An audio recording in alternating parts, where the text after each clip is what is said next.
Bismillahirrahmanirrahim. Assalamualaikum warahmatullahi wabarakatuh.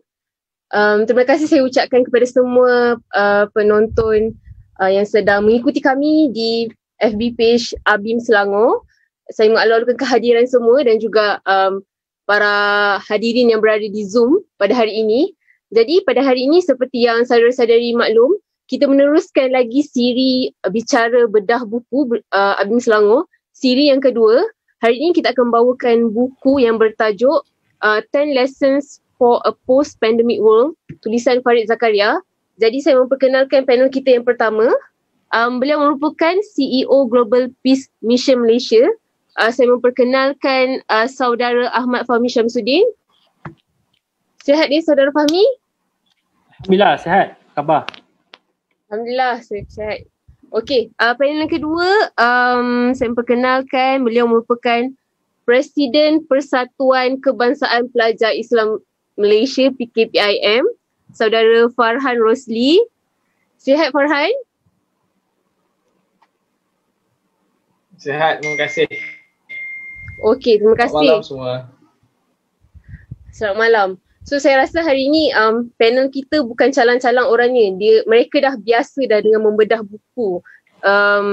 Baiklah, untuk format bedah buku kita pada hari ini, kita ada 5 pusingan.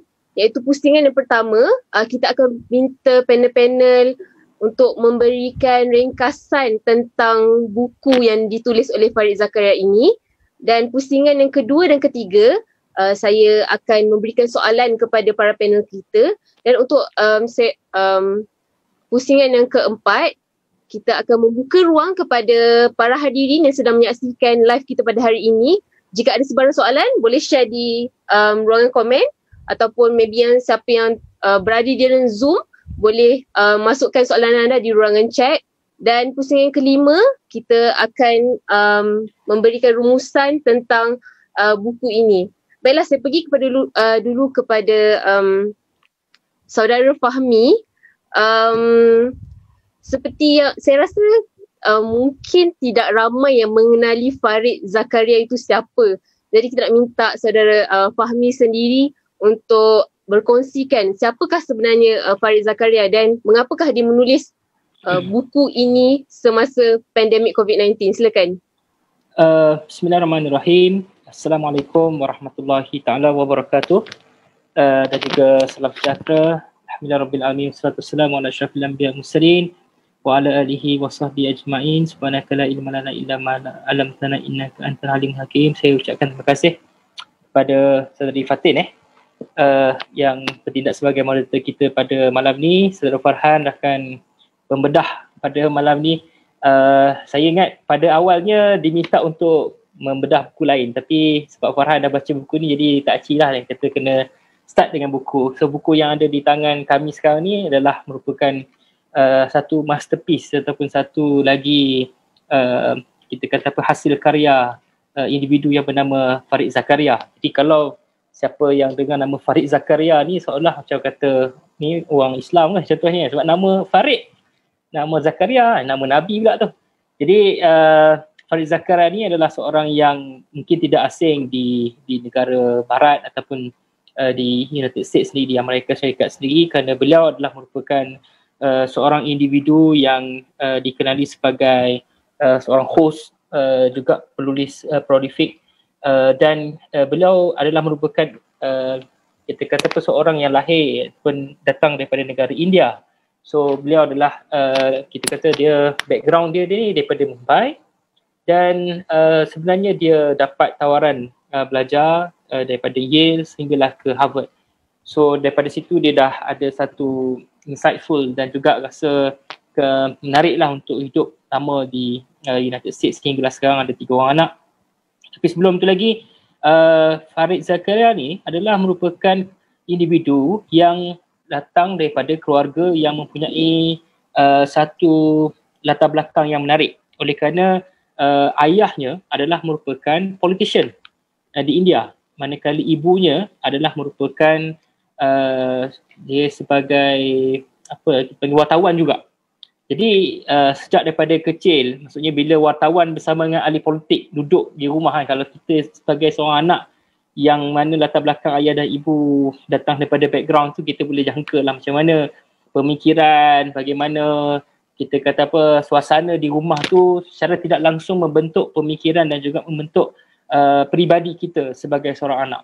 Jadi itu berlalu, dan bila mana beliau berada di state, United States, pada asalnya disebutkan bahawa Farid Zakaria ni dia plan nak jadi academician, tapi end up dia banyak menulis artikel-artikel dan juga makalah-makalah di Washington Post, dan juga banyak di artikel-artikel yang keluar di kita kata di rencana-rencana utama, sehinggalah beliau merasakan itu merupakan satu idea dan gagasan yang beliau sendiri dapat ungkapkan dalam keadaan sebenarnya pada usia awal 20-an itu. Dia kata sekiranya Farid Zakaria ni end up masuk, dia boleh saja join dengan politician, dia boleh join sebagai kita kata apa, sebagai pegawai takbir di sana. Tetapi apabila beliau banyak terlibat dalam penulisan, termasuk juga mengendalikan rancangan-rancangan, so beliau dikenali sebagai individu yang mengacara satu platform di CNN yang dikenali sebagai GPS. So Farid Zakaria ni, kalau search Farid Zakaria dan GPS, anda tahu bahawa ini adalah merupakan satu rancangan sebagai global public square yang banyak membincangkan perihal isu-isu diplomasi, international relation, geopolitik dan sebagainya. So kita boleh dapat gambaran bagaimana idea beliau dalam keadaan untuk banyak membicarakan tentang topik-topik ini. Saya kena sebutkan juga bahawa selain daripada buku yang kita bincangkan pada malam ini, antara buku lain yang diterbitkan dan ditulis oleh beliau sendiri adalah buku The Post-American World, dan dia juga The Future of Freedom. The Post-American World ni menarik sebab pada tahun 2008, sama juga 2008 ni adalah rancangan yang beliau start GPS tadi. So 2008 hingga sekarang 2020 dah hampir 12 tahun beliau mengendalikan rancangan ni. So boleh bayangkan, kalau saya sendiri, saya peribadi sekarang ni bertindak bukan saja sebagai speaker, kadang-kadang dijemput sebagai speaker, tapi ada banyak masa tu adalah kita mengendalikan rancangan-rancangan. So sekarang ni contohnya sebagai moderator di Wacana Sinar Harian. So secara tak langsung kita ada momen-momen untuk kita berinteraksi secara terus dengan policy maker, dengan young politician, young diplomats, kita bertemu dengan advocator, orang yang membuat advokasi. So secara tak langsung, perkara tu boleh menimbulkan satu minat dan juga nilai tambah kepada kita. So cabaran bagi saya melihat pada pengenalan Farid Zakaria ni, kenapa? Sebab dia bukan saja interview orang, dia bukan saja menulis, tapi pada masa sama dia mengungkapkan kefahaman bila mana berinteraksi dengan tokoh-tokoh besar, interview dengan tokoh-tokoh Erdogan ke, dengan Putin ke, dengan Trump dan lain tu. Dia juga membentuk beliau sebagai seorang individu, sehinggalah dia juga boleh membaca ataupun membuat satu prediction. 2008 bila buku dia berkaitan dengan the future ataupun the post-American world tu, dia dah sebutkan bahawa bagaimana US ini dalam tempoh masa mendatang bukan lagi menjadi suatu kuasa dominan, yang mana China akan mengambil alih ataupun paling tidak akan menjadi at par seangkatan dengan US. So 2008 disebutkan dan sehingga kini juga dibincangkan juga dalam buku ini berkaitan dengan salah satu chapter dalam buku ini. Ada satu chapter tu yang disebut tentang the world is becoming bipolar. Tu antara perkara yang disentuh. So saya ingat buku ni saya showkan untuk dibaca, ada 10 lesson, 10 chapter, dan saya fikir dalam ke-10-10 ni mungkin tak boleh kita bincangkan kesemuanya, tapi paling tidak saya rasa kita dapat adapt dengan suasana dan keadaan semasa sekarang kita berhadapan dengan situasi pandemik COVID-19. Terima kasih untuk awal. Terima kasih kepada Saudara Fahmi. Saya pergi pula kepada Saudara Farhan Rosli untuk mengulas lebih lanjut tentang buku ini. Silakan.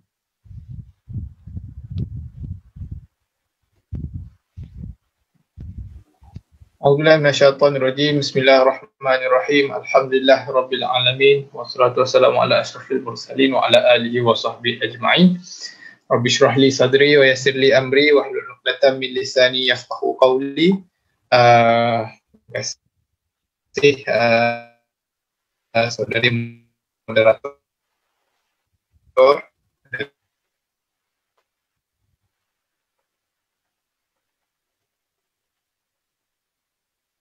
Fatin Timur, seterusnya serta yang ada di dalam Zoom dan juga Tun. Terlebih dahulu, saya nak bagi tahu, kita nak bawa pembincangan kita berkenaan overview awal buku Farid Zakaria ini. Boleh saya simpulkan bahawa buku ini dia tak cerita pasal pasal pandemik semata. Jadi itu tesis awal yang kita nak letakkan, bahawa Farid Zakaria telah menulis buku surat ni, menulis 10 pelajaran daripada untuk dunia pandemik dalam 246 muka surat dengan rujukan-rujukan yang pelbagai, daripada interview yang dia interview tokoh-tokoh dan juga pemerhatian beliau pada beberapa momen-momen penting yang berlaku dalam dunia. Dan apa yang penting adalah, lebih dahulu saya nak kenalkan bagaimana saya kenal Farid Zakaria sebelum kita pergi jauh. Yang pertama adalah saya kenal buku Farid Zakaria ini lewat Profesor Mada Dr. Zulkifli Hasan ketika bicara soal future studies ataupun future scenario for the Muslim Ummah after and during COVID-19. Sebenarnya tesis Farid Zakaria ni banyak, kalau kita ikut perbincangan dalam seperti mana yang disebut oleh Dr. Fahmi tadi, antara The Post-American World, dia lebih kurang je. Cuma bagaimana dia berjaya mengulas apa yang disebut buku ini secara lebih holistik dengan mengaitkan dengan buku-buku lama yang dia pernah tulis. Itu yang pertama. Yang kedua, saya sebut tadi, dia bukannya buku yang dia cerita pasal lockdown, pasal pakai PPE, pasal apa lagi? Apa lagi pasal benda-benda yang negatif. Dia menceritakan bagaimana proses yang berlaku kepada perubahan yang melanda dunia apabila kita berhadapan dengan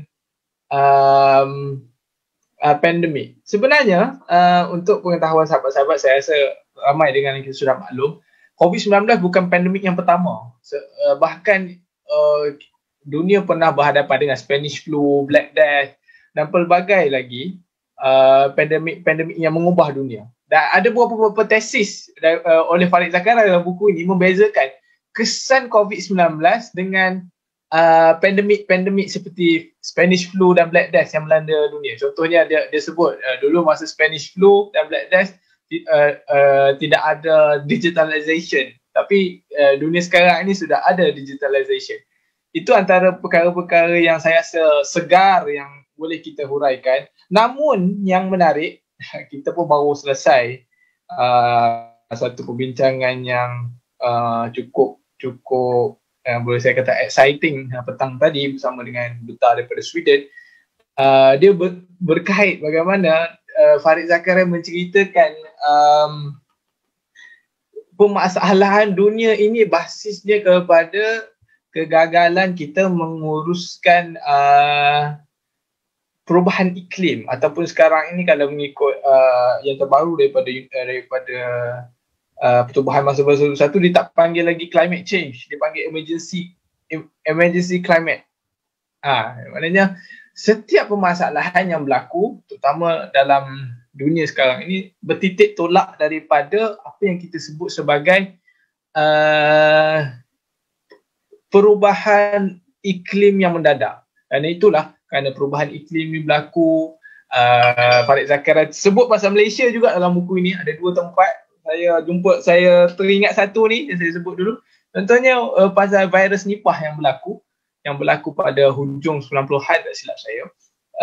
Berpunca daripada penanaman kelapa sawit yang kita menyebabkan berlakunya gangguan pada ekosistem yang menyebabkan virus itu tersebar. Begitu juga dengan dengan COVID-19.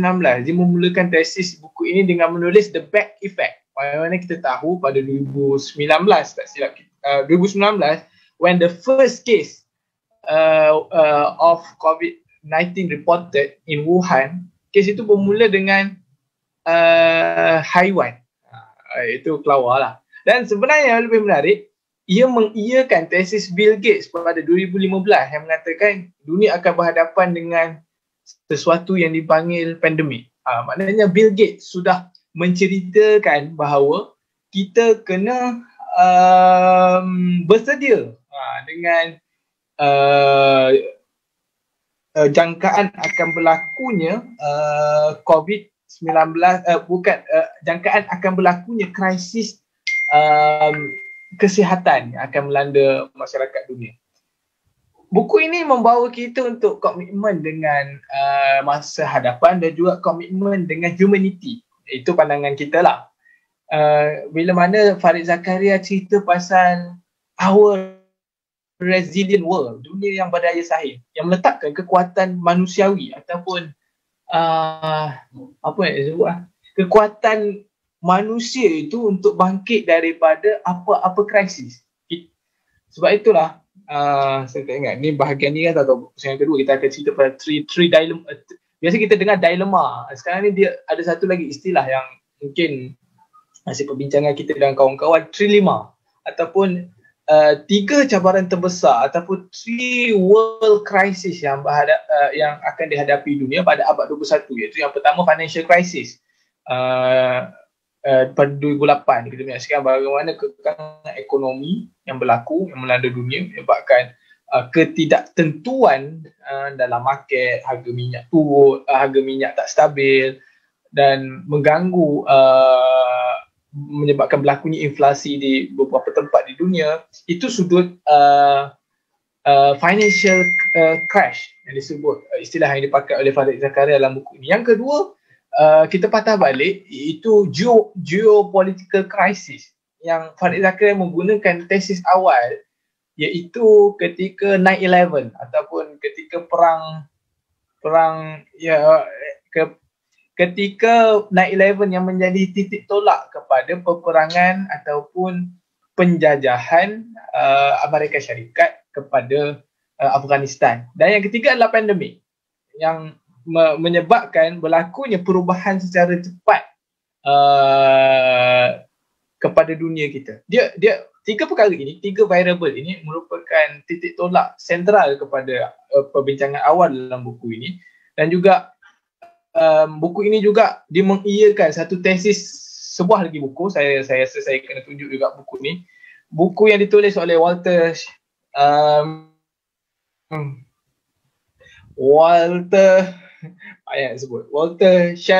Schelder. Dalam buku ni dia cerita pasal 4 perkara yang akan reduce inequality. Salah satunya pandemik, dan ada 3 lagi lah yang the disruption of state, revolution, peperangan, economic crisis, dan 4 variable ini ditambah dengan variable yang ditulis oleh Farid Zakaria ini.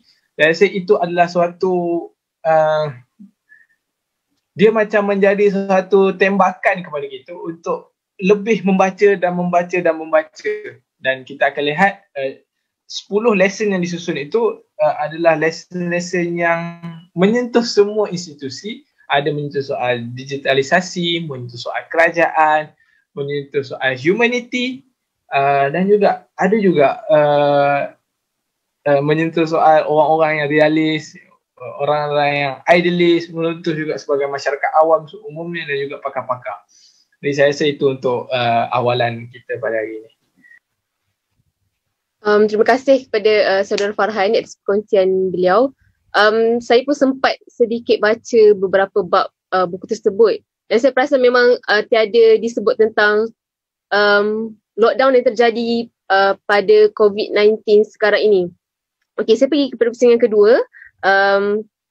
Saya nak bertanya kepada Saudara Fahmi berkenaan lesson nombor 2 di dalam buku tersebut. What matters is not the quantity of the government but the quality. Jadi kita nak melihat kepada negara USA kita lihat macam seolah-olah negara USA ni dia agak lambat memberi respon terhadap COVID-19 ni. Jadi adakah disebabkan mereka ini mengungguli bidang pharmaceutical dan juga kesihatan, so sebab itukah mereka menangguh-nangguhkan tindakan mereka untuk berdepan dengan pandemik ni? Dan sebenarnya macam mana kita sebagai mungkin rakyat di luar daripada USA nak mengambil pengajaran daripada tindakan kerajaan USA terhadap untuk mendepani COVID-19 ni? Silakan Saudara Fahmi. Ya, daripada 10 tu, ya yang chapter kedua ni memang khusus dan dengan apa keutamaan melihat kepada bagaimana pandemik ini disebutkan juga oleh Faik Zakaria banyak kali. Pertamanya dia kata, dan kita kena tanya soalan ni juga, betul? Sebab perbincangan beliau dengan salah seorang daripada businessman di India mengatakan bahawa pandemik COVID-19 jika dibandingkan dengan beberapa peristiwa besar dunia sebelum ini, kita mungkin dengar adik-adik yang lahir pada awal 90-an, mungkin kita pernah dengar tentang 9/11, peristiwa itu. So peristiwa 9/11, serangan disebutkan teroris ataupun act against terror, lepas tu rentetan daripada serangan itu menyebabkan berlakunya penjajahan Afghanistan, Iraq. Dan kalau ikutkan daripada peristiwa tu, dia mengejutkan kita kalau kita tengok live mana serangan WTC sebagai contoh. Tetapi implikasi selepas itu, post 9/11, ya, kita bercakap tentang Islamofobia, kita bercakap tentang bagaimana sekarang ni berlakunya perubahan polisi-polisi di kapal terbang sebagai contoh. Elemen-elemen keselamatan diperketatkan. Kita tengok bagaimana percaturan-percaturan tertentu yang akhirnya menyebabkan kita tengok hasil di Middle East ketika ini. Kedua, kita pernah dengar juga tentang bagaimana disebutkan tentang the financial crisis yang berlaku sebelum ni juga, mungkin antara tahun 2008, barangkali 2008-2006. Jadi berlakunya krisis ekonomi pada waktu itu, ia mungkin tidak juga memberikan satu implikasi yang besar daripada kita, sebab kita ada derivatif, kita ada insurans dan sebagainya. Tetapi COVID-19 ni dia kata berlaku dan terjadi kepada semua orang. Dan semua ada implikasi. Implikasi itu berlaku kepada setinggi-tinggi pangkat kedudukan manusia sehinggalah kepada yang tidak ada apa-apa ni. So walaupun tidak kena COVID, tetapi beberapa keputusan yang dibuat oleh kerajaan, tindakan-tindakan tertentu juga memberikan implikasi dari segi lockdown, dari segi bagaimana majikan terpaksa menghentikan pekerjaan. So ini keadaan yang kita kena faham premis awal itu.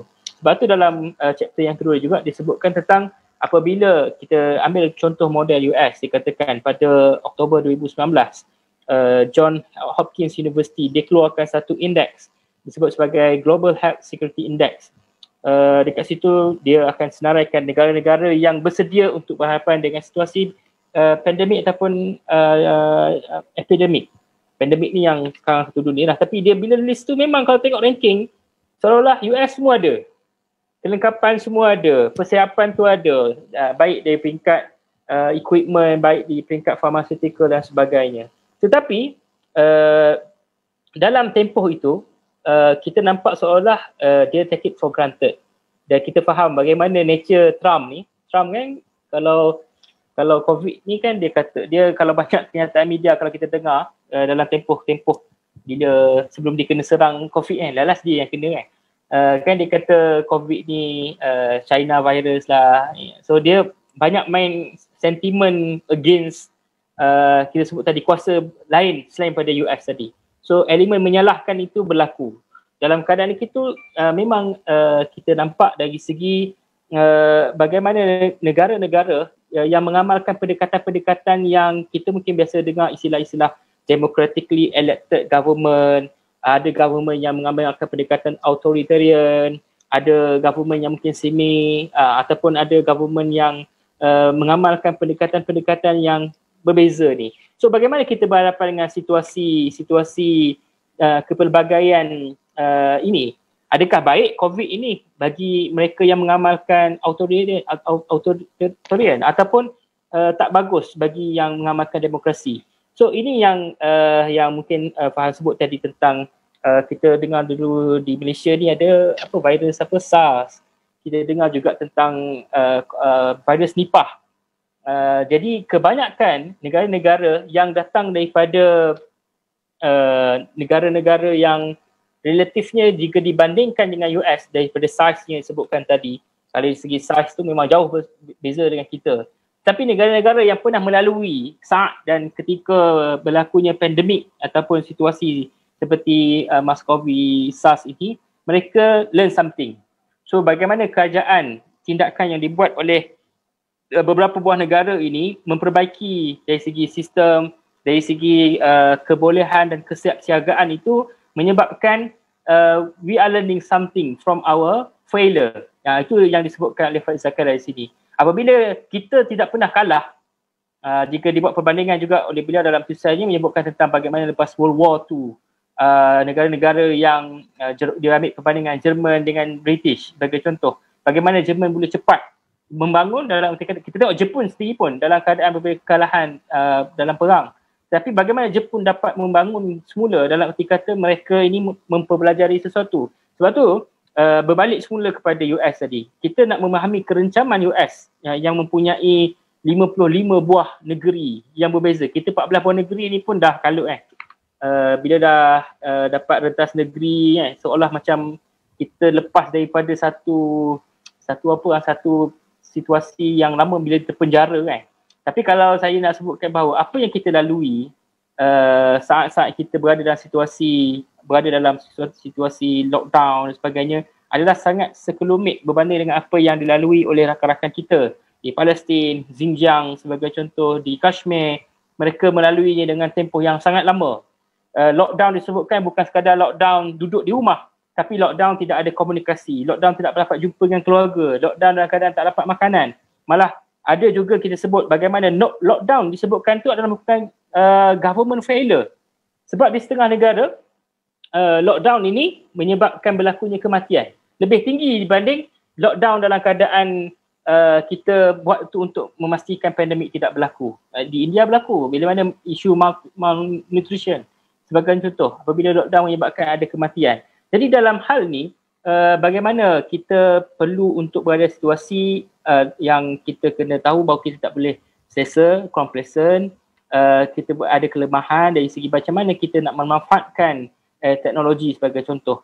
Dan di dalam buku ni disebutkan tentang bagaimana model-model yang terbaik yang dibuat oleh negara-negara tertentu. Saya ambil contoh di sini, apabila dikata tadi US 55 negeri dalam dia dengan sistem yang pelbagai, dia ada pelbagaian nak memahami US punya sistem ni banyak sehinggalah mereka pada Jun 2020 telah mengumumkan satu peruntukan yang agak besar dari segi largest pandemic response in the world, iaitu sebanyak 6 trilion untuk diagihkan. Tapi isu di sini adalah dalam isu government, what matter is not the quantity but the quality apabila berlakunya birokrasi. So birokrasi lah macam kita lah, birokrasi diumumkan peruntukan juta-juta bilion-bilion, bawa habis dengar belanjawan, dengar debat, kita duk tunggulah bila nak sampai, bila nak dapat. So samalah kalau di US ni nak bagi cek, cek ni pula bila ada birokrasi faham lah, nak tentuin nama salah lah. So bila Trump nak election ni nak kena tak nama Trump, nak tak muka dia So benda-benda contoh yang disebutkan tentang birokrasi yang menyebabkan the end sepatutnya yang terima tak dapat. So ini yang disebutkan dalam buku ni. Dan apa yang kita boleh belajar di sini juga adalah bagaimana kepentingan saiz kerajaan. Kalau dibuat US tu besar lah kan dengan pelbagai layer tadi. Kalau diambil contoh macam Taiwan sebagai contoh, diambil contoh juga negara seperti Hong Kong, dibuat perbandingan rakyat dia sekitar 23 juta sebagai contoh. So yang ditekankan dari segi bagaimana mereka ni boleh membuat satu sistem quarantine. Dia bukan sangat kita kata contact tracing, dia bukan sangat sebab dia boleh identify kita macam My Sejahtera scan kat tu saja, tetapi bagaimana quarantine yang disebutkan tadi dibuat secara sistematik.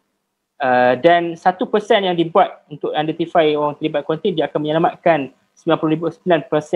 Sebab tu kebanyakan negara-negara yang saya sebutkan tadi tidak mengamalkan pendekatan lockdown.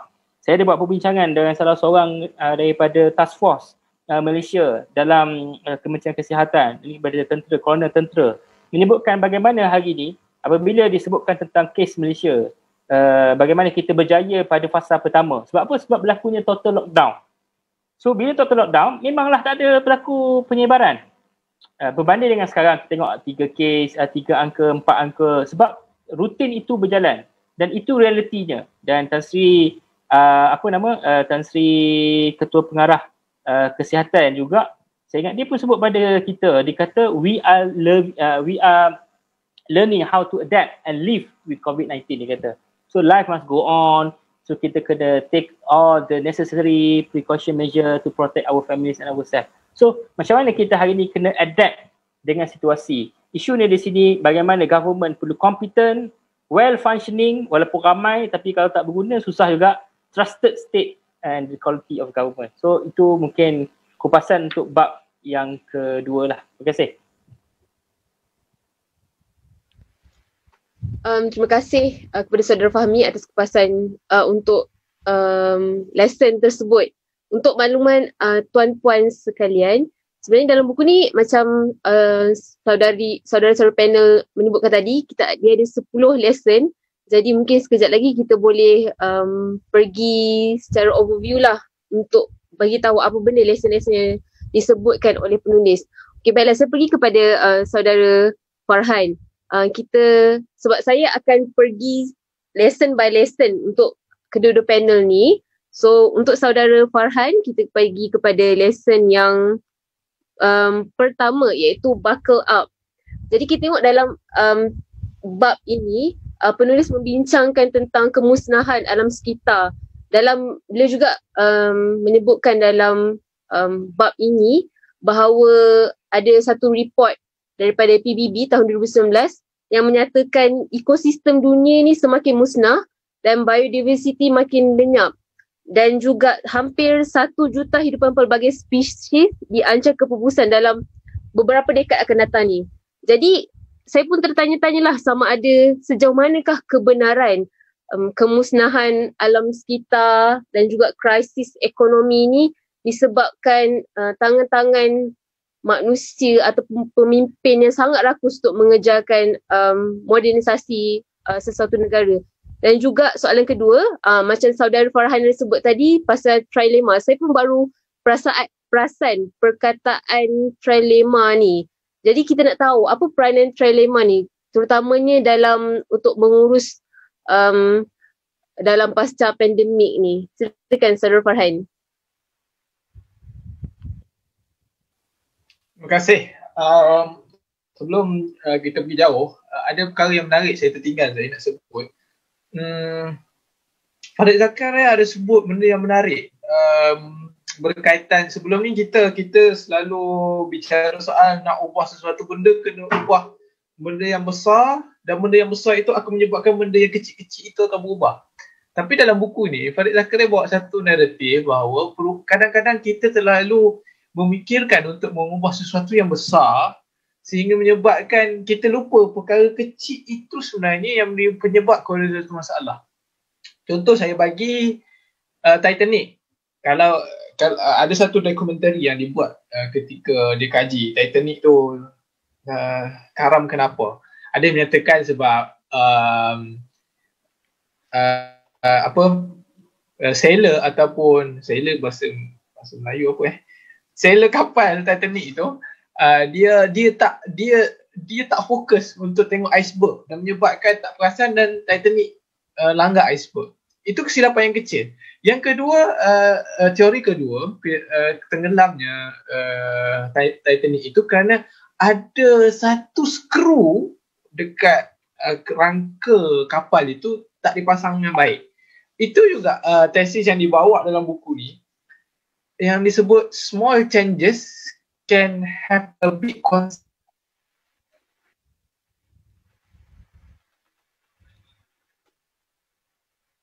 have a big consequence, dapat memberi impak kepada perubahan yang lebih besar. Contoh kita lihat dalam komputer, kalau satu button je rosak, komputer tak boleh jalan. Contoh badan kita, kalau saya ingat kecil-kecil dulu, kalau gigi je sakit memang jam. Satu tubuh ni rasa tak tenteram. Orang contoh gigi bengkak kan, dia macam hidup, badan kita tak selesa. Itu antara perkara-perkara yang menarik yang disebut oleh Farid Zakaria, bahawa kadang-kadang kita kena melihat perkara-perkara yang kecil. Dan mungkin perkara-perkara yang kecil itulah menyebabkan berlakunya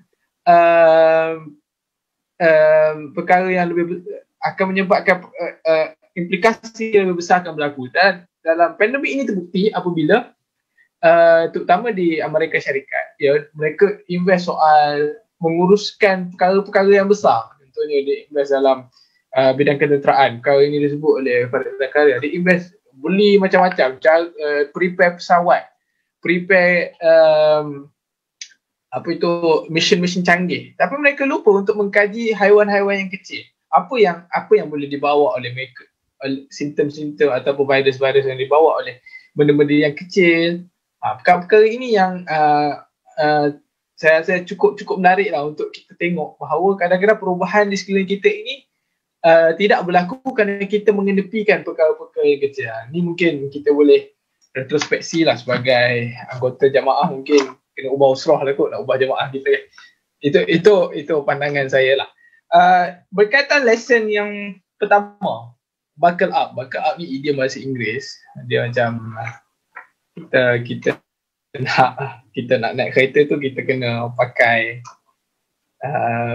tali pinggang. Itu macam metafor yang digunakan. Dalam buku ni juga menarik, banyak terma-terma metafor yang dia tak adalah complicated sangat untuk difahami, tapi saya rasa lenggok bahasa yang dipakai tu menyebabkan buku ini tambah menarik lah. Yang penting kita kena prepare. Bill Gates dah cerita pandemik akan berlaku, tapi perkara itu macam didiamkan. Dia tidak ada persediaan yang menyeluruh. Maknanya apa sahaja yang berlaku memerlukan kepada kita untuk bersiap sedia. Pepatah Melayu pun ada sebut, sediakan payung sebelum hujan. Itu yang pertama. Yang kedua adalah kepercayaan kepada human spirit. Saya suka nak sebut perkara ini. Apabila kita berhadapan dengan satu krisis, kita kena yakin krisis itu akan berlalu. Cuma itu menuntut kita untuk menzahirkan watak resilient itu. Dalam bajet 2021 pun sebut soal resilient ini. Kita kena percaya bahawa kita kena percaya bahawa sesuatu yang buruk itu akan kembali pulih. Cuma kita kena enjoy ataupun be patient with the process. Itu contoh lockdown yang berlaku 3 bulan. Kita kena percaya bahawa lockdown ni akan lift up. Tapi kita kena sabar sepanjang proses itu berlaku. Kerana ini adalah suatu fitrah alam ataupun satu kefahaman tentang kenapa sesuatu perkara itu setiap yang bermula akan ada akhir. Itu yang kedua. Yang ketiga adalah berkaitan perkara yang disinggung oleh moderator tadi, berkaitan climate change. Saya ingat 2-3 minggu lepas kita dikejutkan dengan berita dengan izin khinzir masuk alam anda. Itu adalah bukti bahawa climate change sedang melanda masyarakat dunia. Apabila climate change ni bukan soal air laut bertambah. Dia bukan soal sungai makin cetek. Itu implikasi yang kita nampak depan mata. Tapi dalam buku ini Farid Zakaria sebut kenapa pandemik ini berlaku, kerana interaksi kita dengan haiwan itu makin dekat. Di Wuhan, mereka makan kelawar.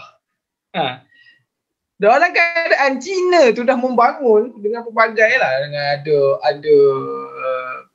ada bangunan-bangunannya, tapi bagaimana penyakit itu bawa daripada haiwan? Kerana interaksi itu sudah berlaku. Kita sudah hidup kita sudah macam bayanglah di alam anda tu tiba-tiba khinzir masuk ke dalam supermarket. Itu menyebab change ataupun rantaian ekosistem itu sudah terganggu. Itu yang kita katakan climate change ini adalah suatu sebab kenapa menjadi titik sentral kepada berlakunya krisis-krisis di sekitar kita.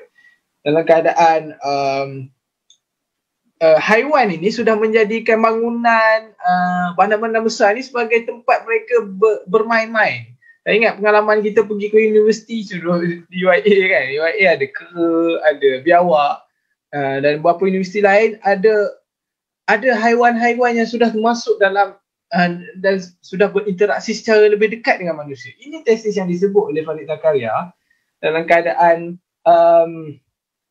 gangguan kepada ekosistem dan alam sekitar itu menyebabkan berlakunya krisis-krisis kesihatan, krisis ekonomi dan juga menyebabkan berlakunya krisis politik. Di Malaysia tak nampak sangat implikasi alam sekitar ni kepada politik sebab isu ini tidak boleh dijual oleh parti-parti politik. Sebab kalau kita bincang politik, kita bincang soal alam sekitar sebagai modal politik, dia macam orang tak akan ambil, orang tak akan beli sebab mereka boleh merasai secara dekat, secara terus kesannya.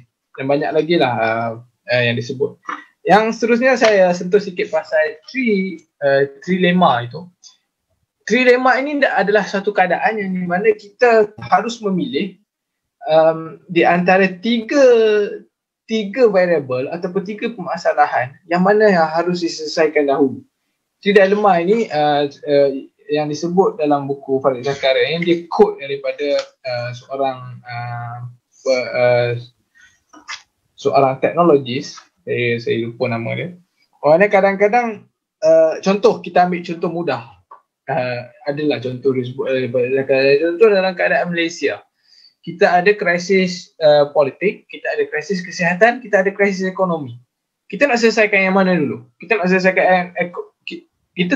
selesaikan tiga-tiga sekaligus. Tapi apabila kita nak selesaikan tiga sekaligus, akan ada suatu permasalahan akan tertinggal. Contoh, kita nak kukuhkan politik. Tapi menyebabkan health service kita tak dapat tahap kesihatan itu tak dapat dia jaga. Buktinya ketika Pilihan Raya Negeri Sabah, kita nak baiki, nak kukuhkan kestabilan politik di sana, tapi menyebabkan kes COVID-19 itu meningkat. Itu yang itu kalau aspek kita nak mengukuhkan ekonomi dan politik, tapi kes kesihatan itu meningkat. Dan itulah yang saya rasa benda-benda yang perlu kita fahami bahawa trilema itu adalah perkara yang akan dihadapi oleh dunia pada hari ini, terutama dengan tiga perkara yang three world crisis yang saya sebut daripada awal, iaitu financial crisis, health crisis dan juga political crisis. Dan yang terakhir adalah kita kena faham setiap momen yang berlaku di dunia ini berisiko, dan Farid Zakaria sebut keperluan kepada tamadun manusia itu untuk bersedia dengan apa sahaja jangkaan yang disebut. Kerana itulah dia seorang futurist, kerana dia dapat menjangka dia berjaya menakulkan perkara-perkara yang penting yang akan berlaku, dan takulan itu tidak akan bermakna sekiranya kita tidak dapat menghadapi cabaran-cabaran. Itu tidak akan bermakna sekiranya kita tidak dapat bersedia.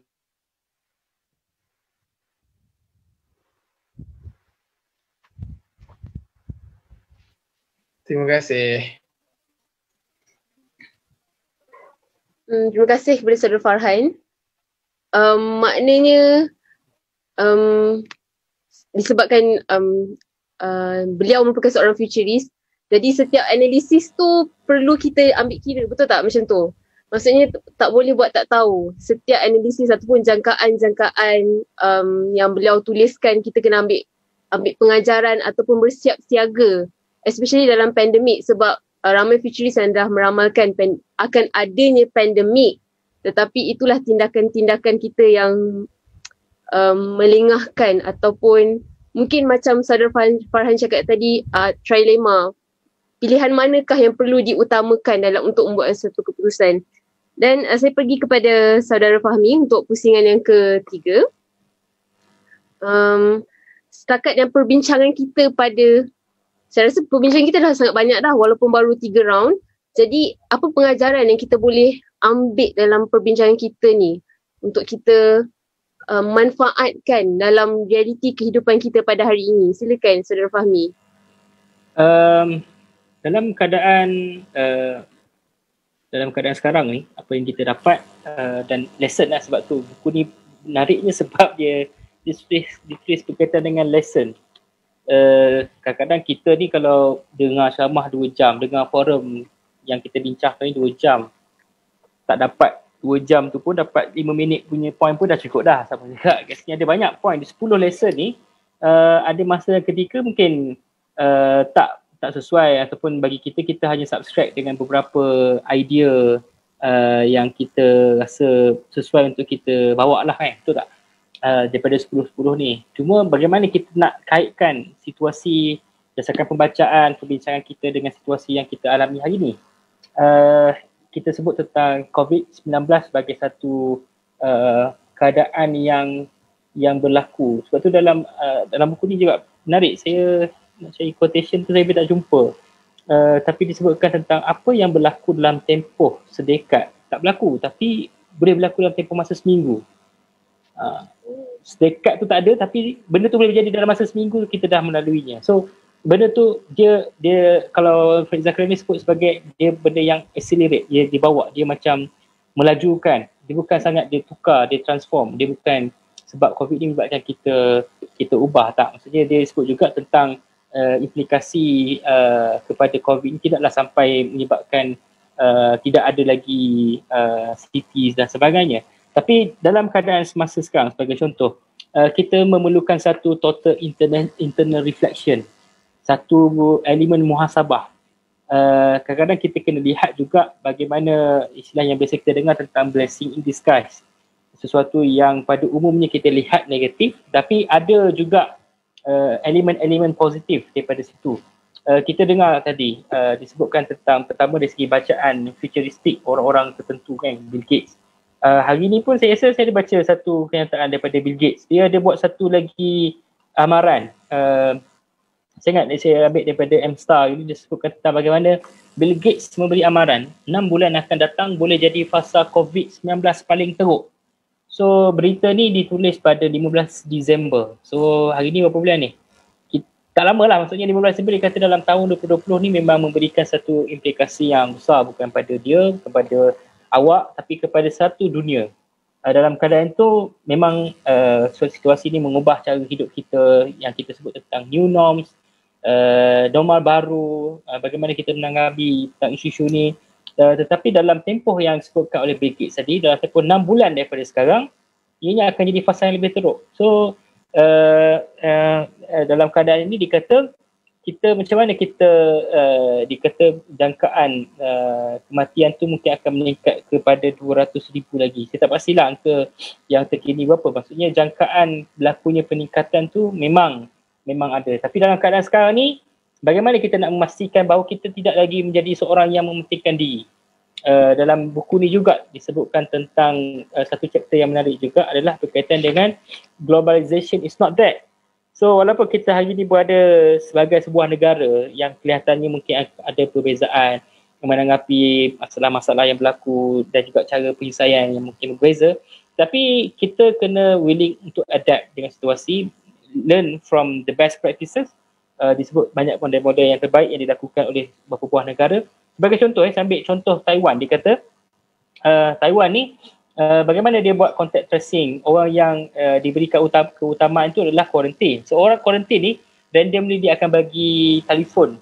So telefon ni randomly dia akan call. So siapa yang tak call tu dia akan tahu bahawa dia ni tidak akan ikut peraturan dan dia akan fine. So dia ada kaedah-kaedah yang dibuat. Dalam keadaan kita rasa bahawa dalam keadaan sekarang kita kena rely pada digital. So tak semestinya juga situasinya mungkin berbeza. Kita juga kena pergi kepada elemen human touch tadi. Farid Zakaria menyebutkan tentang social capital. Dalam keadaan sekarang ni, adakah kita telah mempunyai satu kesenjangan hubungan terus sama manusia? Sama juga disebutkan dalam satu topik yang lain berkaitan dengan inequality will get worse.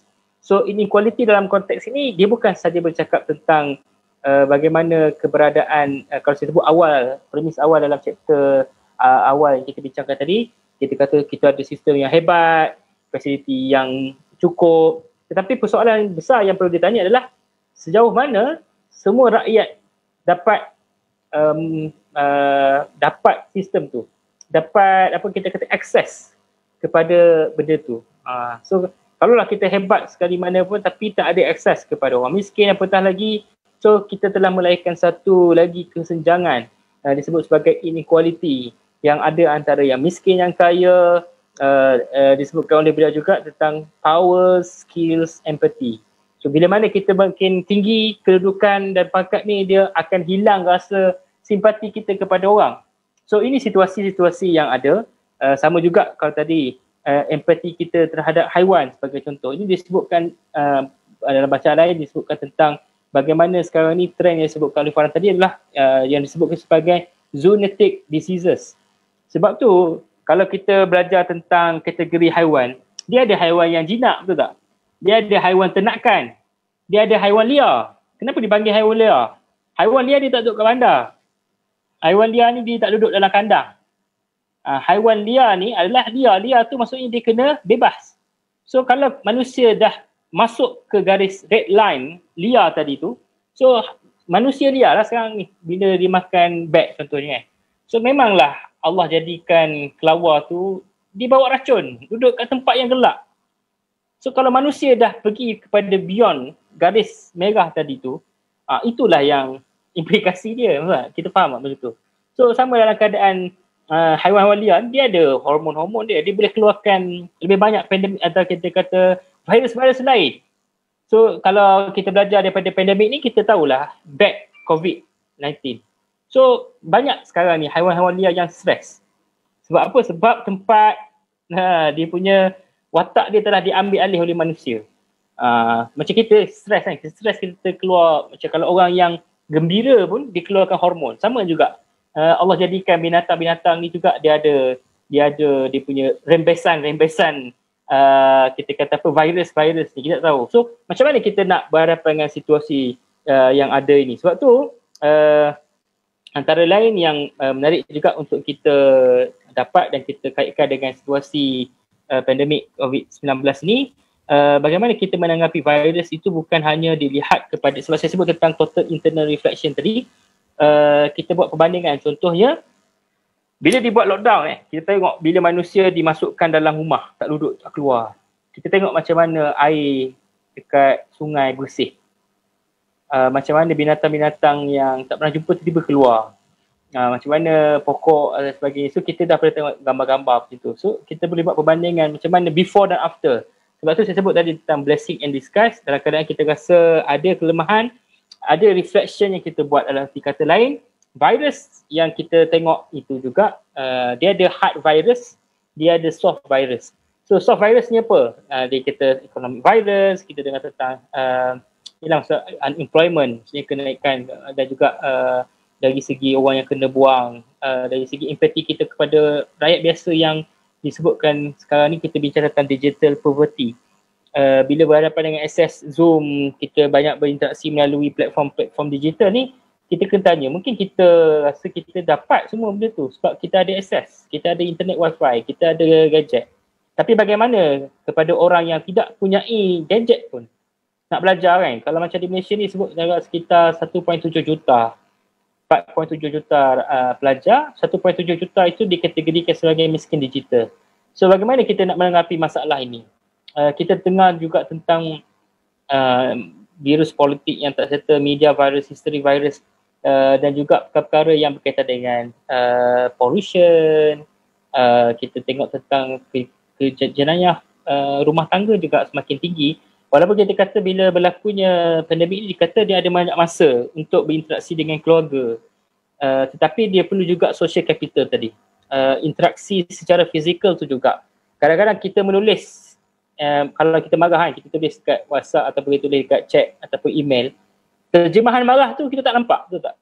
Sebab dia dalam bentuk tulisan kita baca. Tapi bila kita berhadapan secara fizikal, dia marah rupanya. So macam tu baru kita akan tahu macam mana situasi dan keadaan seseorang. So saya ingat umumnya saya boleh katakan bahawa kita sebenarnya kena belajar sesuatu daripada krisis pandemik COVID ini. Terima kasih Saudara Fahmi. Maknanya kita perlukan di dalam pandemik ni perlu perbanyakkan muhasabah dan melihat kepada elemen-elemen positif yang possible untuk dilaksanakan sebenarnya. Baiklah, saya pergi kepada Saudara Farhan. Kita nak discuss sikit berkenaan lesson number 5 iaitu Life is Digital. Kita tengok di dalam bab ni penulis menceritakan tentang bagaimana digital economy ni dia dah seolah-olah memakan material economy, dan juga ada ramalan juga mengatakan lebih kurang sepanjang COVID ni lebih kurang 100,000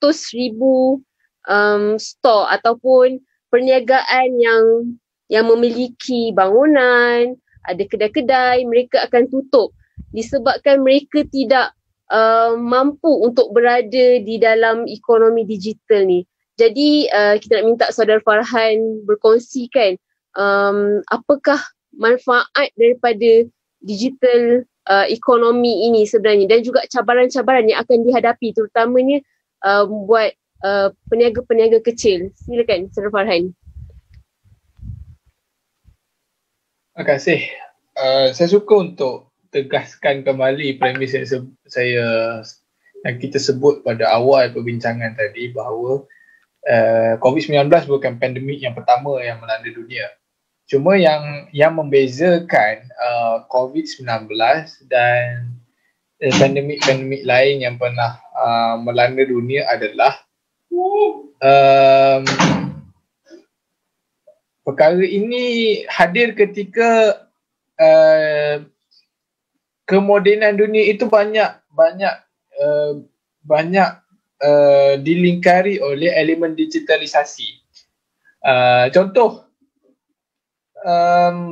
masa Spanish Flu, masa Black Death, masa tu tak ada WhatsApp, tak ada smartphone, tak adalah benda-benda yang technological punya item kan. Cuma yang membezakan ketika COVID-19 ni hadir, kita cuba lihat aspek positif.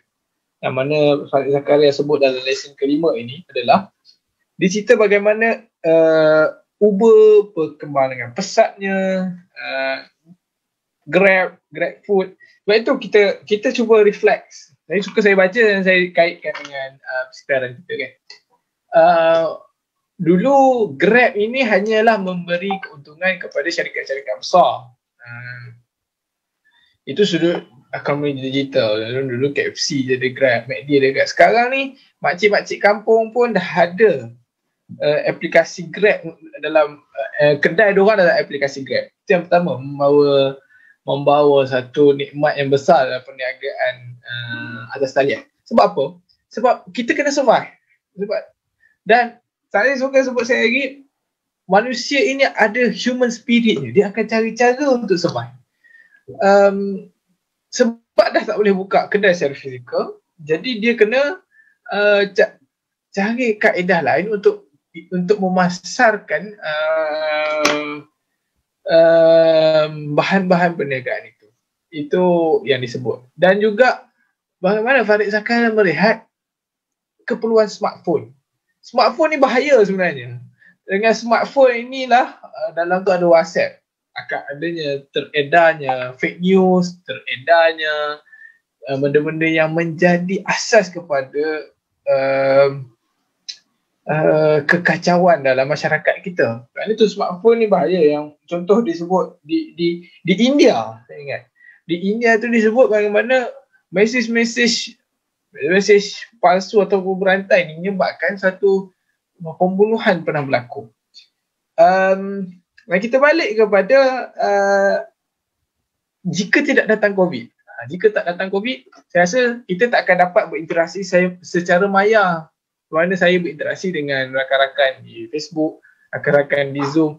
Dan rasa kalau tak ada COVID ni, mungkin Zoom, orang tak akan tahu secepat ini berkenaan Zoom ini. Orang tak akan tahu bagaimana nak guna Google Meet, orang tak akan tahu cara nak pakai Skype, walaupun Skype tu dah lama ada. Ini antara hidup kita sudah berada secara digital, boleh saya kata hampir secara sepenuhnya.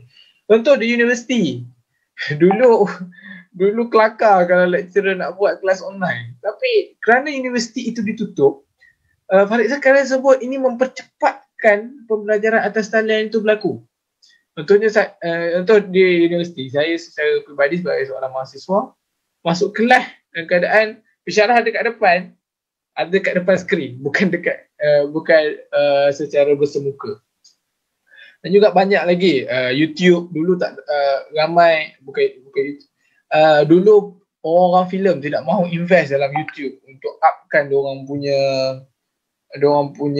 reach penonton. Kita juga lihat bagaimana Netflix dan iFlix sudah mula menjadi pengganti kepada televisyen. Itu tak termasuk lagi kepada perbincangan berkumpulan. Dulu intellectual discourse ini tidak lagi memerlukan perbincangan secara fizikal. Dia just boleh buat melalui email, boleh buat melalui group chat, video conference. Dan positif side-nya, kita dapat berinteraksi secara global. Contoh, saya di UIA dapat jumpa dengan kawan-kawan di Sabah, dapat jumpa dengan rakan-rakan yang berada di Hulu Langat, walaupun bukan secara satu tempat, tapi kita dapat digunakan melalui platform digital. Dan bab ini juga cerita pasal AI revolution.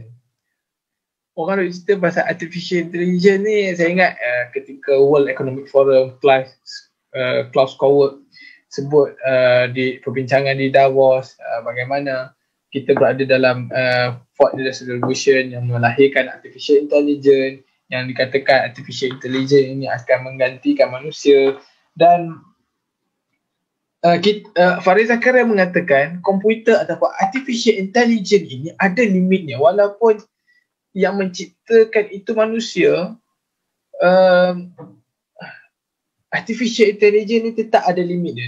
Dia bagi metafor mudah, robot ni memang kita dah susun dengan datanya, dengan data analitiknya. Tapi kalau kita tahu cara nak matikan dia, contoh matikan switch robot tu, dia dah tak adalah fungsi. Itu maknanya artificial intelligence ni, walaupun sebijak mana, walaupun sehebat mana artificial intelligence, kita kena percaya bahawa manusia ini mempunyai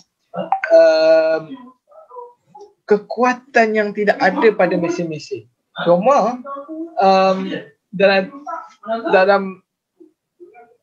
dalam tesis ini juga, dalam buku ini juga disebut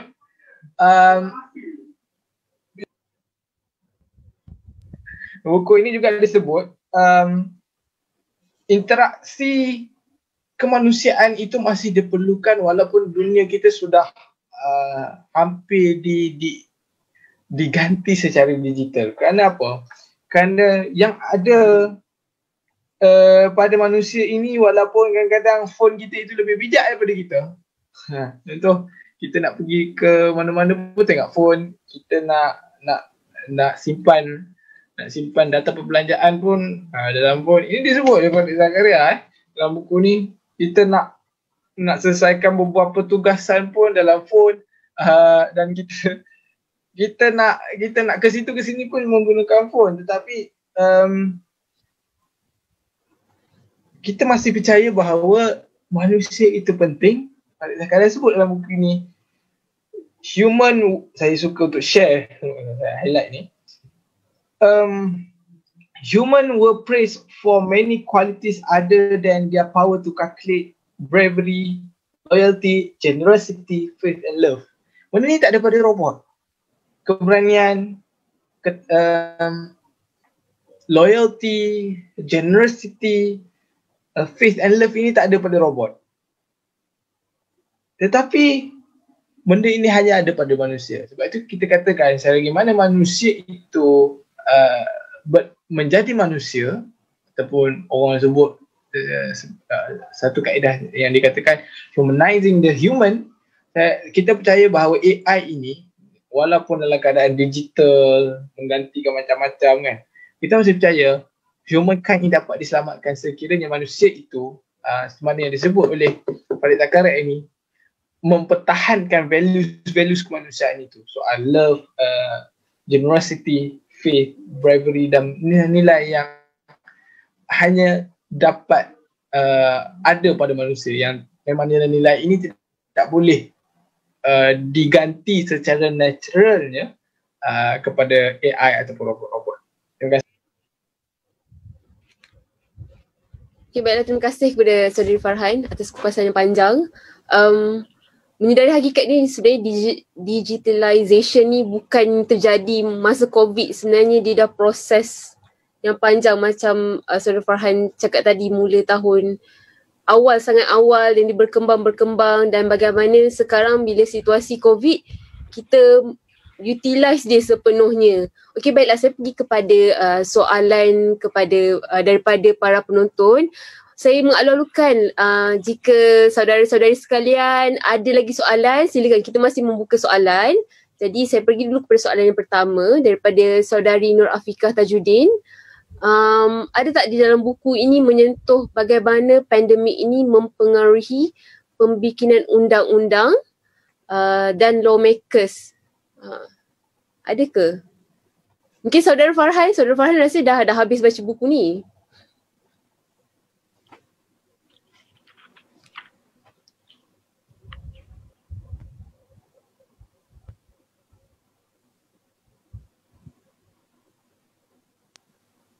Saya rasa terima kasih Saudara Afiqah atas soalan. Saya rasa Saudara Fahmi ada ulas tadi berkenaan efficiency of the government. Kita tidak lagi melihat size government itu berfungsi, tetapi bagaimana efficiency ataupun kualiti kerajaan itu dapat dia tak tengok pada saiz kerajaan itu untuk melaksanakan sesuatu, tapi dia melihat efisiensi kepada kerajaan itu untuk berhadapan dengan situasi COVID-19 ni. Sebab itu ada dua bab lah yang sesuai untuk Saudara Afiqah rujuk, antara bab keempat dan bab kelima. Bab keempat dan bab keempat dan juga bab ketiga. Bab ketiga dan bab kedua dan bab keempat. Maafkan saya. Bab kedua itu sebut pasal yang diulas tadi oleh Saudara Fahmi berkenaan efficiency of government. Dia tidak lihat lagi government tu besar, buat preparation macam-macam, macam US buat preparation macam-macam, tapi dia gagal untuk berfungsi dengan baik ketika berhadapan dengan COVID-19 ni. Dan juga dalam bab itu bab kedua. Bab keempat ni disebut people should listen to expert and expert should listen to the people. Contoh, dia Farid Zakaria tunjukkan dalam buku ni, contohnya Jerman. Angela Merkel itu seorang saintis. Dia sebut ini saya nak kait dengan soalan lah. Dia tak ada specifically mention about law, tapi dia ada mention about the rule of the politicians ataupun the rule of the leaders of the country, untuk kadang-kadang mereka juga kena dengar daripada expert, dan expert ataupun leaders juga kena dengar daripada people. Sebab itu dalam buku ni Angela Merkel, seorang saintis, dia dapat menggunakan kepakaran dia sebagai saintis untuk menggarisbawahi beberapa langkah-langkah yang efektif bagi menghadapi COVID-19. Banyaklah polisi-polisi yang diperkenalkan oleh Merkel, dan sudah pasti saya kena sebut, walaupun tak disebut secara spesifik peranan Jacinda Ardern, cuma disebut peranan New Zealand dalam buku ni. Mana New Zealand, Taiwan, Korea Selatan menjadi antara negara-negara yang terkedepan dalam mengurus persoalan COVID-19. Itu betul. government tak perlu besar, tapi efficiency of the government is most important dalam menghadapi krisis. Itulah apa yang disebut oleh Farid Zakaria. Mungkin Abang Fahmi baik juga tu. Ya, tadi memang kalau ikutkan spesifik yang kita bincangkan, kalau merujuk pada soalan Itulah Afiqah apa tu, yang disebut oleh Farid Zakaria. Mungkin hello, apa yang disebutkan oleh saya tadi dalam lesson, what matters not the quantity but the quality of the government tu, secara tak langsung memberikan gambaran, sebab dalam buku ni secara tak langsung kita dah boleh dapat melihat dan belajar apa model best practices yang dibuat oleh negara-negara yang dirujuk sebagai negara yang terbaik dalam menangani pandemik COVID-19 ni. So dalam keadaan tu pun sebenarnya kritikan beliau terhadap US itu juga memang ada asbab dan ada asasnya. Dalam keadaan mungkin kita berbangga dalam keadaan kita kata semua ada, tapi bila pandemik berlaku kita tidak react dalam keadaan yang sepatutnya. Sedangkan kalau betul itu, kita dah boleh untuk buat lebih besar daripada itu. Yang keduanya dia sebutkan tentang bagaimana hari ini peranan yang perlu dimainkan oleh negara-negara tu, dia bukan lagi competing in nature, tapi lebih kepada collaborate. Dan kita kena tangani secara bersama. So dalam isu-isu melibatkan undang-undang, lawmakers, betul kalau kita tengok apa yang berlaku di Malaysia, bila sokongan tertentu kepada bajet sebagai contoh, memang pada asas dan dasarnya bersetuju atas sebab untuk membantu rakyat dalam perihal COVID. Tapi tak masuk hal lain lah, tapi maksudnya bersetuju atas dasar yang sama. Sama juga kepada US tadi, saya sebutkan peruntukan yang agak besar dalam dunia khusus untuk menangani COVID-19. Di US itu dah hampir angkanya 6 trilion. So memang sangat besar. Dan saya nak tambah sikit apa yang disebutkan juga daripada lesson yang kita boleh belajar adalah bagaimana kita hari ini perlu untuk belajar daripada expert, dan expert pun kena dengar pandangan kita. So benda tu dia perlu ada dalam keadaan reciprocal. Dia tak boleh saja kita kata contoh dalam keadaan bila sekarang ni orang dah menanti untuk penerimaan vaksin pula. So fasa seterusnya sekarang ni fasa untuk terima vaksin ni. Tadi saya tengok gambar ada macam Indonesia 2 hari lepas sebut bahawa Jokowi kata dia akan bagi vaksin kepada semua secara percuma. So cabaran bagi kita Malaysia macam mana? Adakah hanya yang kaya saja yang terima ataupun yang miskin tak dapat? So macam mana dari segi akses kepada perkara tersebut juga satu perkara yang kita kena ambil kira.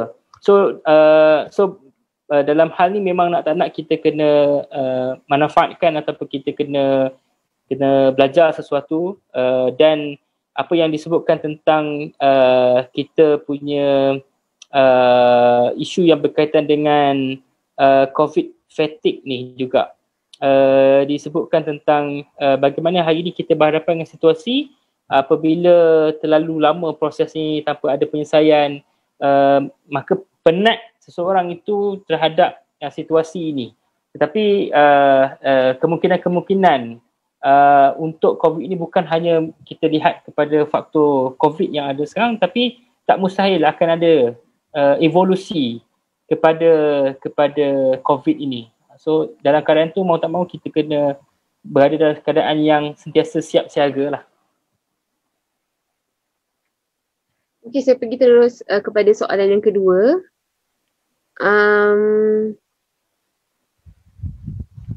Daripada Ustaz Zulkifli, dia bertanya tentang kenapa dunia Islam tak belajar dalam pembuatan vaksin sebagai contohnya lah, tapi masih dalam masa sama mereka ni bergaduh dalam isu pandemik. Mungkin daripada panel nak ulas atau komen? Kita beri saudara Fahmi dululah. Kita selamanya berada dalam situasi sebagai user, bukan creator. So dalam situasi sekarang ni, yelah kita sebut tentang kesiapsiagaan yang saya boleh ulas sikit lagi. Sejauh mana hari ni kita berhadapan dengan elemen futuristik tadi juga. Dr. Zulkifli Hasan banyak menyentuh tentang soal benda ni. Kita agak lag dari segi itu. Kita hanya mengambil pendekatan yang bersifat reaction rather than proaktif untuk kita jadikan sebagai kita dah ada the setting of the agenda. Kita dah ada the one who actually set up the agenda, not the one who react to the other agenda. So cabaran bagi kita untuk melihat perkara ni. Itu belum lagi dalam keadaan kita bukan sahaja bergaduh sama-sama sendiri, tapi nak memahamkan orang tentang vaksin itu juga satu lagi sisi lain yang kita kena berhadapan sekarang ni. Saya ada buat catatan khusus tadi berkaitan dengan bagaimana kita perlu ubah cara pemikiran kita juga. Maksudnya dalam erti kata kita kata expert, sebab benda ni Farid Zakaria banyak menyentuh tentang kita perlu respect kepada data, kajian, sains. Dan bukan hanya sekadar berdasarkan kepada hearsay, ataupun ada satu istilah yang disebutkan tentang bagaimana bila berlakunya penyebaran maklumat-maklumat yang tak betul tu. Satu istilah saya tengah cari tapi tak jumpa kat catatan ni. Tapi nak kita kata cara ubah kerja, cara kita melihat sesuatu, dan bagaimana hari ni kita melihat kepada persoalan-persoalan yang lebih besar daripada itu. Kalau macam di negara lain, kita dengar juga ada joke kan, negara lain penat mencari vaksin, kita penat mencari babi dalam vaksin. So macam faham? Maksudnya orang duk buat vaksin, kita duk cari apa yang dalam vaksin tu ada. So kadang-kadang kita melihat kepada soal apa yang kita sebut istilah yang mafsadah ataupun kita kata yang lebih besar, manfaat yang lebih besar daripada masalah yang ada.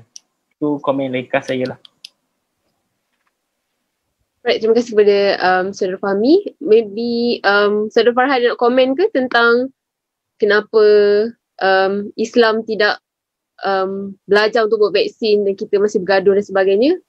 Nak komen sikit ke?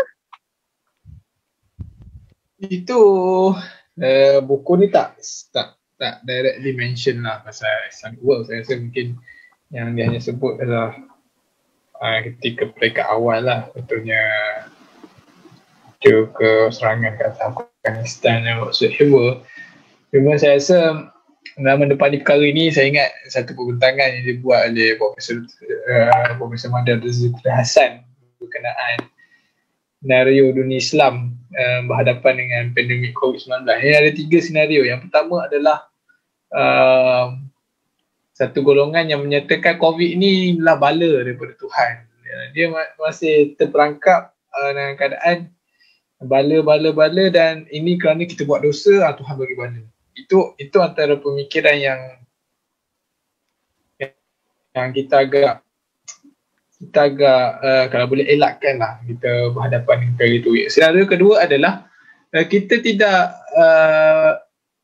dan senario pertama itu juga akan menyebabkan bila berlakunya bala, dia akan meningkatkan pemikiran hulum ataupun ekstremisme di kalangan umat Islam. Sebab dia mengatakan macam kita cakap sekarang, macam Saudara Fahmi sebut tadi, COVID ni boleh pakai ke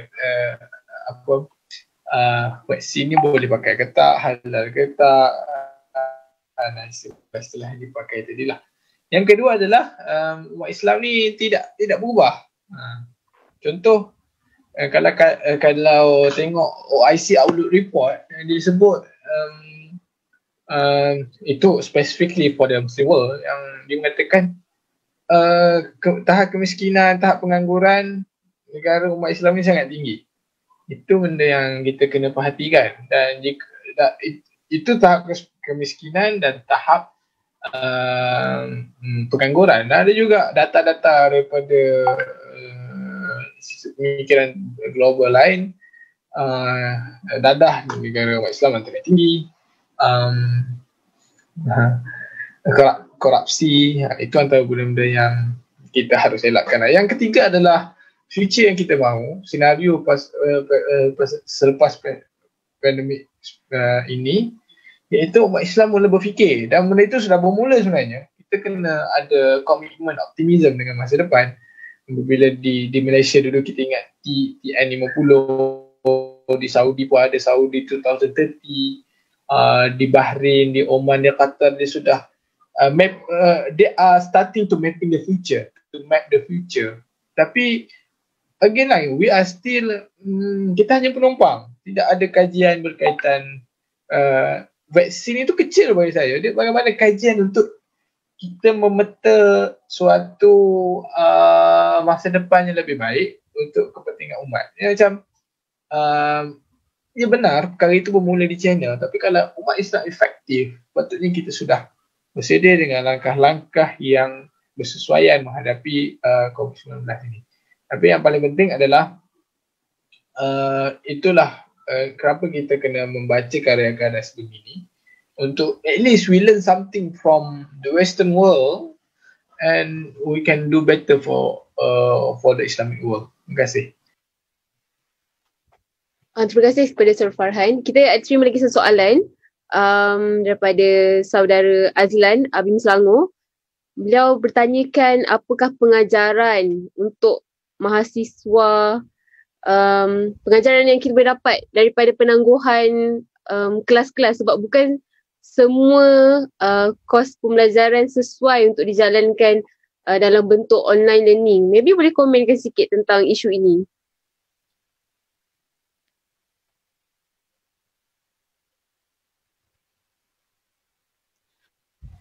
Maybe Saudara Farhan? Terima kasih Saudara Azlan.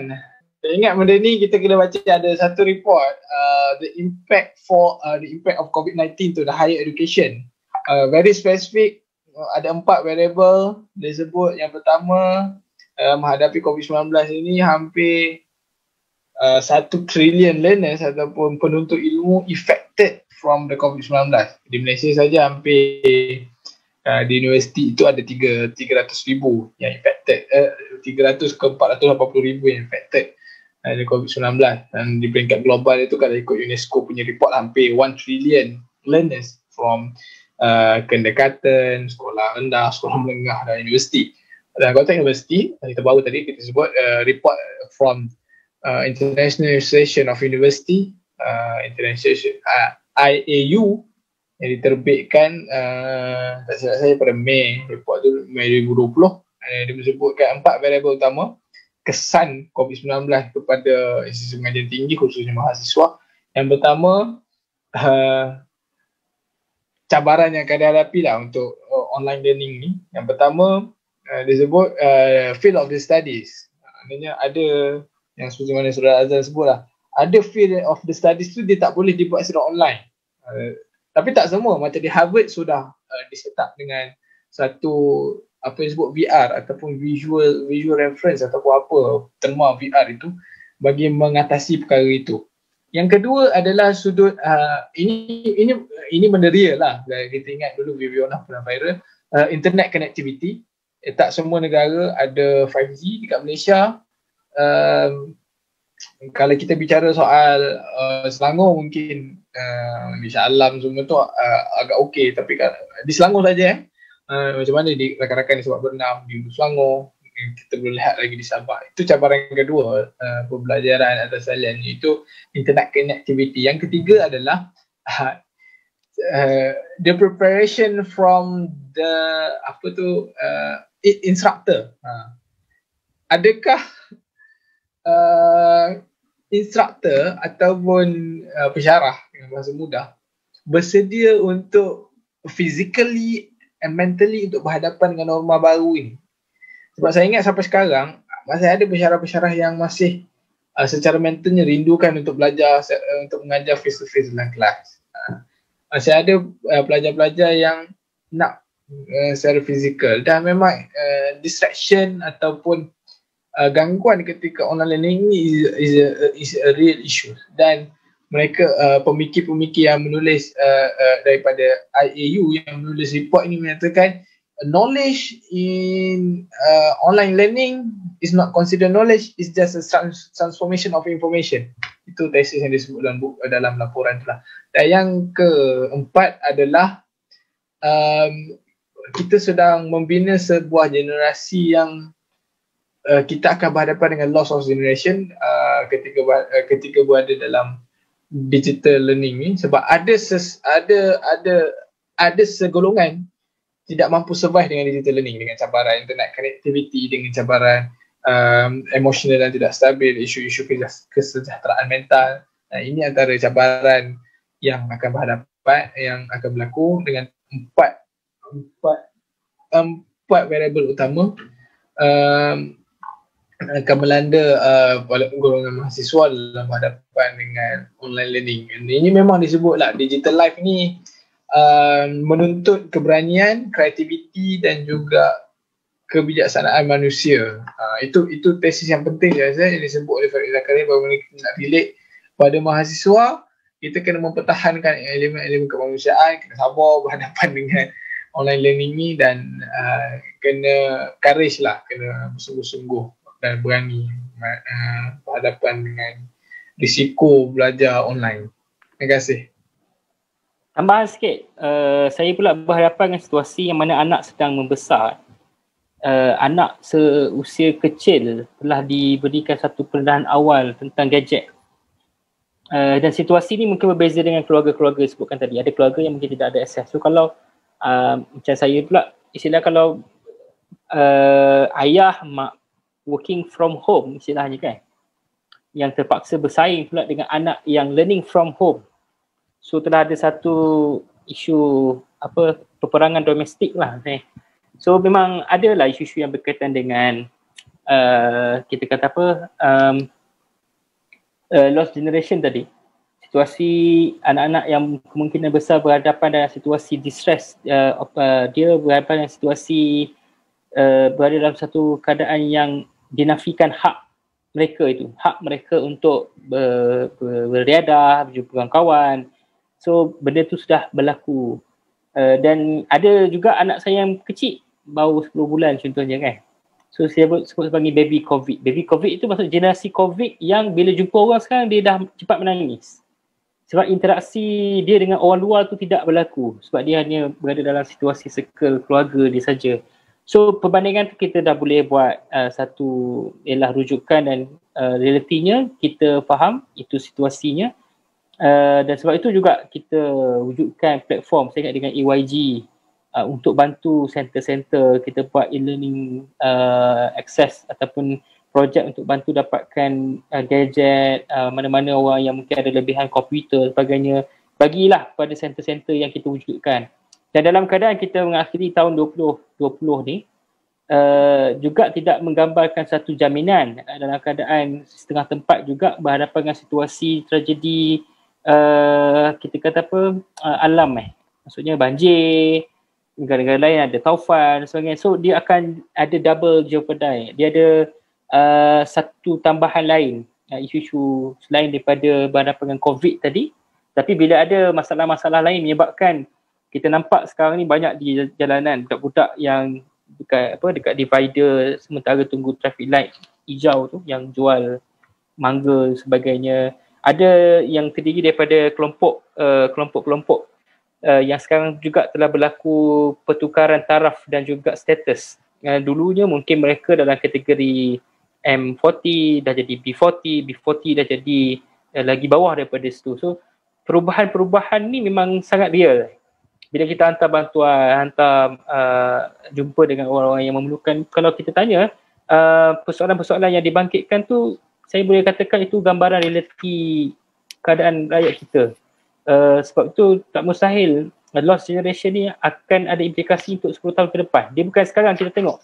Sekarang kita tengok sebab orang tu tak boleh pergi belajar, tak ada akses, tapi kita akan tengok benda ni dalam masa 10 tahun akan datang. Bagaimana hasilnya kepada budak-budak yang terpaksa ada gap yang begitu besar ni. Cabaran bagi guru-guru juga sebenarnya. Adakah sekadar untuk menghabiskan silibus? Adakah sekadar cukup hanya dengan buat kelas online tanpa menyelami permasalahan dan juga situasi-situasi yang ada? Itu juga antara isu-isu yang saya sebutkan tadi. Okey, kita pun ada juga komen daripada Nur Afiqah Tajuddin. Dia katakan COVID fatigue is worsen bila the leader didn't lead by example and fail to address the related issues. Okey, soalan yang terakhir lah kita nak raikan daripada saudara Muhammad Izzuddin. PKPIM Sabah, saya rasa beliau dah keluar dah ni. Bagaimana nak dapatkan buku karya Farid Zakaria sebab beliau jarang jumpa buku sebegini di bookstore ataupun mungkin dia terlepas pandang, dan kita nak minta para panel mungkin boleh cadangkan buku-buku yang boleh membuka minda tentang terhadap dunia semasa. Saudara Farhan, ada ke? Macam mana nak dapatkan buku-buku ni?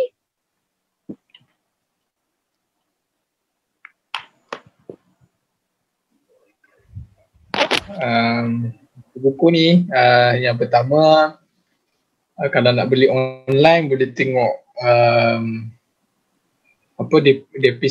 book boleh buka Amazon. Yang kedua, depository, itu yang biasa kita tengok lah. Yang ketiga, biasa Kinokuniya ada jual, Popular ada jual. Mungkin beberapa buku yang saya rasa sesuai juga. Tadi ada orang tanya berkaitan persediaan umat Islam. Saya rasa buku Profesor Dr. Ziauddin Sadar ini cukup sesuai untuk kita teliti, Societies in Post-Normal Time. Walaupun buku ni tak ditulis sebelum COVID, tapi ada juga beberapa perkara yang berkaitan dengan forecasting the future ataupun penakkulan masa depan telah dikemukakan oleh Prof. Zia, Jordi Serra dan Scott Jordan.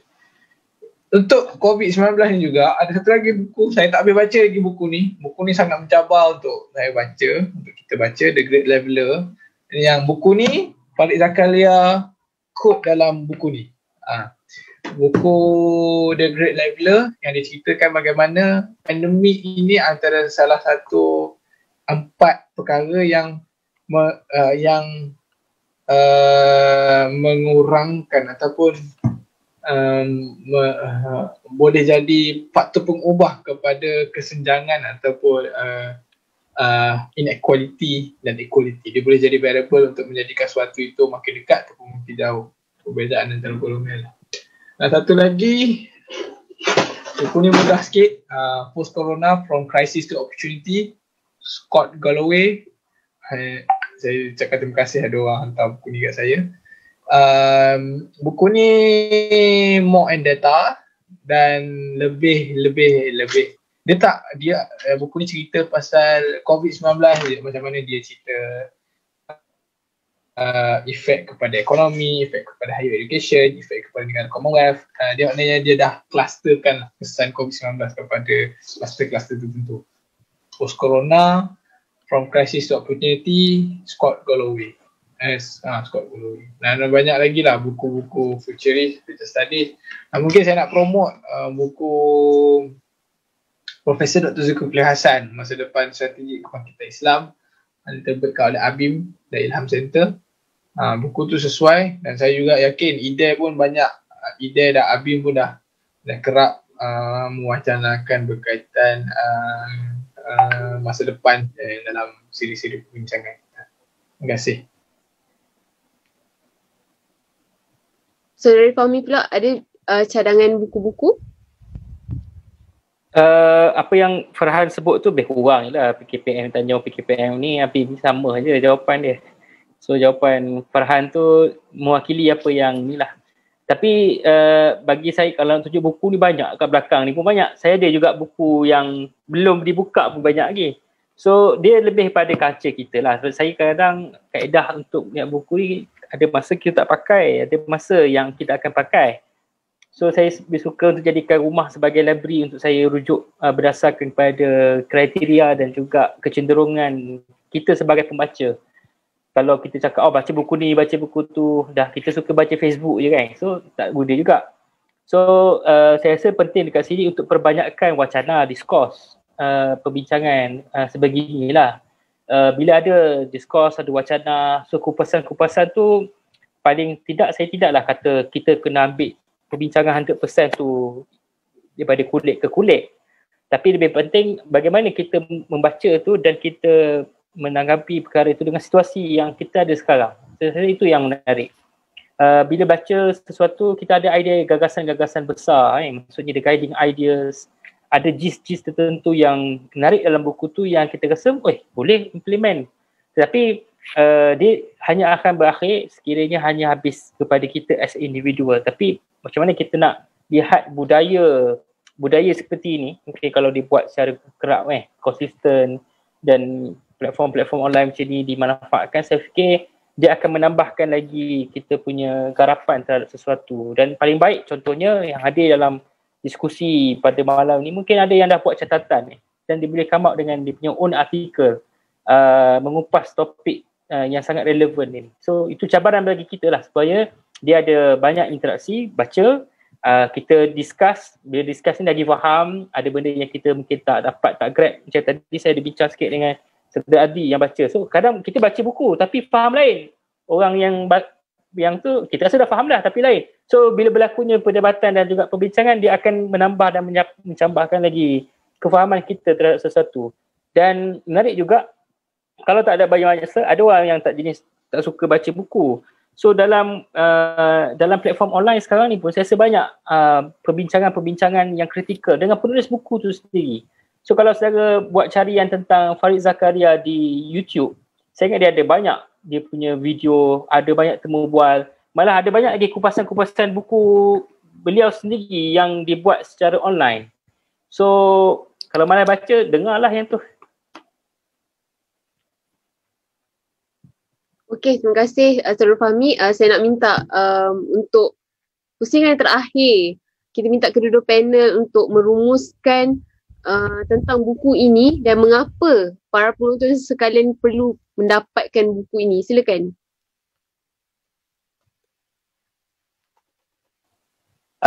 Saya fikir, saya sebut tadi, 10 lesson yang ada pada buku ni menggambarkan satu hakikat dan juga pandangan kita terhadap apa yang kita akan jangkakan kepada dunia berhadapan dengan situasi pandemik COVID. Bukan saja COVID lah, post-pandemik. COVID tu contoh, dia boleh jadi banyak lagi pandemik-pandemik lain. Dan bagi saya juga membaca buku ni is an eye opener. Dan kita bukan saja melihat pada apa yang berlaku kepada kita, bagaimana Malaysia sebagai satu model. Bila borak dengan Duta Sweden tadi pun, memang dia kata Malaysia is relatively excellent juga dalam soal, tapi tak banyak disebutkan oleh Farid Zakaria. Dia merujuk pada Singapore, Taiwan, South Korea, Jepun sebagai contoh, Germany. Tapi bagi kita pun saya rasa ada baiknya, ada juga yang kita buat dan ada yang kita boleh sesuaikan. Ialah maksudnya bila kita baca insight daripada orang luar, cabaran bagi kita lah bagaimana hari ni kita punya perspektif tu kita buka dan kita kembangkan naratif dan juga perspektif yang kita faham. Bukan saja melihat kepada apa yang berlaku kepada kita, berlaku kepada masyarakat dan Malaysia, tetapi bila baca buku ni anda akan dapat gambaran satu dunia bagaimana berhadapan dengan situasi seperti ini.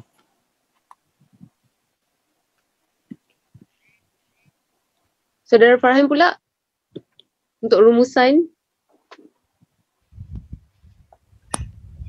Saya ucapkan terima kasih Abim Selangor atas jemputan dan juga Saudara Fahmi yang sanggup bersama-sama untuk kupas buku ni. Betul lah yang Saudara Fahmi sebut tadi, kalau saya baca saya faham lain, dan ada juga input-input yang kita dapat walaupun kita dah baca buku ni. Dan yang paling penting, bacalah 10 lesson ni, walaupun kita tak dapat sebut ke 10-10 pembelajaran malam ni, lesson daripada post-pandemic world. Buku ni outstanding lah bagi saya, memberi kompas baru kepada dunia yang sedang dibuat. Kita tak tahu apa yang akan berlaku, dan agakan kita adalah 2021 kita hanya akan busy for repairing tomorrow, repairing yesterday to build tomorrow. Itu maknanya kenapa buku ini penting, kerana dia akan menceritakan kepada kita masa depan yang kita akan hadapi dalam keadaan dekat ini. Kita akan sibuk untuk membaiki masa lalu dalam membina hari kemudian. Dan saya ingat Farid Zakaria sebut juga